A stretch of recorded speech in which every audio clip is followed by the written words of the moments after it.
বন্ধুরা, আমি অয়ন চলে এসেছি আপনাদের সাথে নতুন একটি ব্লগ নিয়ে।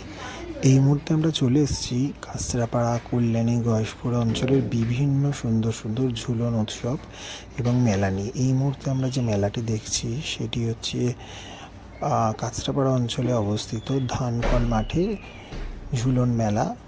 এবং এখানে আপনারা দেখতে পাচ্ছেন রামের বিভিন্ন যে রামায়ণের ক্যারেক্টারগুলো সেগুলোকে উপস্থাপনা করা হয়েছে এবং সুন্দর সুন্দর বেশ মূর্তি দিয়ে সাজানো হয়েছে এবং প্যান্ডেলটা হয়েছে রাম মন্দিরের মতো। এবার আমরা ওখান থেকে বেরিয়ে মথুরা বিলের পাশের এই ভীষণ ভাইরাল রাস্তাটা দিয়ে চলে যাচ্ছি গয়েশপুরের দিকে। একটু এগোলেই আমরা পেয়ে যাব গয়েশপুর।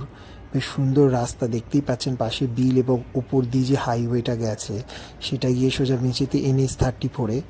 এবং এই করতে করতে আমরা চলে এলাম গয়েশপুর অঞ্চলের একটি সুপ্রাচীন ঝুলন যাত্রায়। এখানে শ্রীকৃষ্ণের ঝুলন যাত্রায় শ্রীকৃষ্ণ রাধার বিভিন্ন মূর্তি, তার সাথে মহালক্ষ্মী, মহাকালী, মা শেরাওয়ালি, দুর্গা, বিভিন্ন মূর্তি এখানে রয়েছে। শ্রী রাধিকা আপনারা দেখতে পাচ্ছেন এবং শ্রীকৃষ্ণের ঝুলন, এই যে মা শেরাওয়ালি বা চণ্ডী যাকেই বলবেন আপনারা, গঙ্গা, এবং এগুলো দেখার পর শ্রীকৃষ্ণের ঝুলন যাত্রা দেখে আমরা চলে যাব নদিয়ার অন্যতম বিখ্যাত বেদী ভবন বা কল্যাণচক্র মাঠের একটি সুন্দর মণ্ডপের সামনে, যেখানে শ্রীকৃষ্ণ রাধার ঝুলন উৎসব হচ্ছে।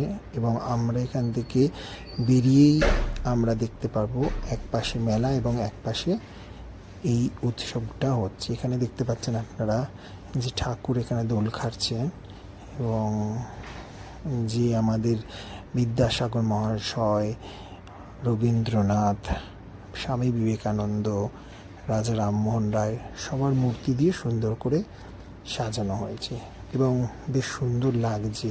সতীদাহ প্রথা, বিধবা বিবাহ, বিভিন্ন দিক এখানে তুলে ধরা হয়েছে। APJ আব্দুল কালাম, নেতাজি, স্বামী বিবেকানন্দ।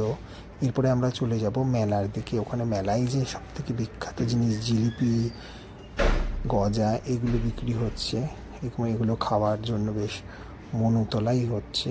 আর একটু এগুলোই আমরা সেই ভাইরাল যেগুলো আমরা এখন খুব উঠতে আমাদের ভালো লাগে, নাগরদোলনা, ডিস্কো, তারপরে নৌকা, এগুলো রয়েছে। বিভিন্ন খেলার জিনিস রয়েছে, ভালো ভালো জিনিস বিক্রি হচ্ছে।